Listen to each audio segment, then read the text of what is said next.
Assalamualaikum warahmatullahi wabarakatuh. Sebelumnya perkenalkan, nama saya Destia Putri Cahyani dengan NIM 230021666, sesi 0197, mata kuliah Manajemen Humas. Dosen pengampunya yaitu Bapak Dr. Hanif Al-Qadri MPD dan Ibu Dr. Merika Setiawati MPD. Pada kesempatan kali ini di pertemuan 5 saya akan membahas tentang kegiatan public relation dan syarat menjadi praktisi public relation. Nah, mungkin teman-teman akan bertanya pada pertemuan-pertemuan sebelumnya bahwa saya sering menjelaskan tentang public relation. Nah, pada kali ini saya akan menjelaskan kegiatan apa saja yang nantinya akan dilakukan oleh seorang public relation. Nah, kegiatan public relation ini adalah implementasi dari tugas PR atau public relation itu sendiri untuk mencapai tujuan lembaga atau organisasi demi menjalankan fungsinya sebagai ujung tombak atau perantara dari lembaga ke publik dan perannya sebagai juru bicara organisasi.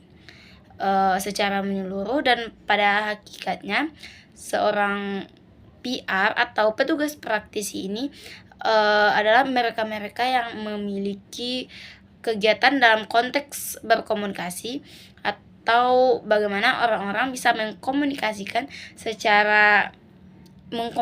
semua hal yang harus dipublik, yang harus diketahui oleh lembaga internal ataupun eksternal. Nah, pada prinsipnya tugas utama atau kegiatan utama dari apapun bentuknya dari seorang praktisi PR itu selalu terkait langsung dengan kemampuan mereka dalam berkomunikasi. Dan kegiatan perkomunikasian itu bisa dilakukan dalam dua hal. Yang pertama yaitu ada komunikasi verbal dan komunikasi nonverbal. Yang mana komunikasi verbal ini bisa berupa tulisan ataupun lisan. Yang selanjutnya ada komunikasi nonverbal. Nah, komunikasi nonverbal ini kita melalui perantara, yaitu meliputi dari berbagai hal, mulai dari penyelenggaraan seminar, melakukan event, riset, terus apakah di dalam atau di luar lembaga. Nah, selanjutnya yaitu ada aktivitas utama dari salah satu pendapat yang mana dicetuskan oleh Ruslan. Dia menegaskan bahwasanya efektiviti dari praktisi PR di suatu lembaga minimal ada 3. Yang pertama yaitu sebagai komunikator. The public relation must have ability NS. Communicator either directly and indirectly. Nah, yang artinya yaitu PR officer atau praktisi harusnya memiliki kemampuan untuk menjadi seseorang komunikator yang handal, apakah secara langsung ataupun tidak langsung. Nah, ini dapat berkaitan dengan berkomunikator dengan publik yang dimaksudkan. Nah, yang kedua yaitu ada effectivity dari si orang PR lembaga. Nah, mereka ini adalah bertugas sebagai backupnya yang menjamin the public relation and support other activities like menjamin promosi, ada marketing, ada juga operasional dan extract. Nah, ini bisa dimaksudkan bahwa seorang PR ini lembaga harus mensupport berbagai aktivitas atau kegiatan yang dimiliki oleh lembaganya. Nah, yang ketiga yaitu ada main effectivity sebagai image maker. Nah, di sini ada must because-nya a positive image in order to achieve reputasi and judgment and target of the campaign. Nah, maknanya ini adalah bahwasanya seorang public relation officer atau praktisi PR harus menciptakan image positif untuk lembaga. Nah, image mereka ini harus dikembangkan lagi bahwa petugas officer atau praktisi ini mampu menjadi pencipta. Mereka yang mempunyai kemampuan untuk menciptakan citra positif atau image positif dalam rangka mencapai reputasi perusahaan atau lembaga. Nah, kalau kita lihat dari tugas peran memang tidak sesederhana yang kita bayangkan. Maka wajar di negara-negara hebat, negara-negara tetangga, bahwa negara-negara yang maju, PR memang dikatakan atau diletakkan hampir sama atau hampir selevel dengan pemegang atau pengambil keputusan tertinggi di setiap lembaga. Nah, karena tugas mereka ini mulai dari menginterpretasikan, menganalisis, melakukan evaluasi terhadap berbagai kecenderungan perilaku publik. Terus kemudian bagaimana dia pada akhirnya mereka mampu merekomendasikan kepada menjamin untuk kemudian dibawa ke dalam lembaga dalam bentuk rumusan-rumusan kebijakan perubahan suatu keputusan organisasi. Nah, mungkin teman-teman bertanya, apa tugas dari PR officer ini? Nah, yang pertama yaitu ada menginterpretasi, menganalisis, kemudian mengevaluasi berbagai macam kecenderungan perilaku publik. Nah, menurut kecenderungan publik itu sebenarnya bisa diklasifikasikan oleh Frank Jeffkill menjadi 4 situasi. Yang mana yang pertama yaitu ada yang tidak tahu tapi mengetahui. Yang kedua ada yang empati, ada juga yang peduli. Yang ketiga yaitu ada prasangka tapi ada yang menerima. Yang terakhir yaitu ada yang memiliki atau menyebabkan terjadinya permasalahan itu.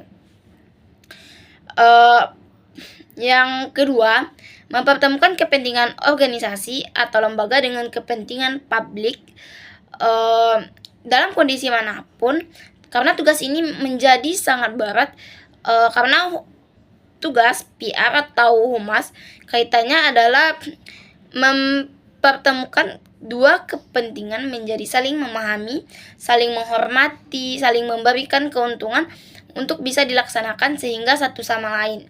Dan dua-duanya ini bisa dilaksanakan sehingga yang satu bisa menerima dan memberi. Dan ini merupakan saling memberikan dampak positif. Dan yang ketiga yaitu mengevaluasi berbagai program permasalahan atau program perusahaan atau lembaga, khususnya yang berkaitan dengan publik secara langsung. Nah, tugas ini yaitu mengisyaratkan kedudukan dan wewenang PR-nya yang sangat tinggi.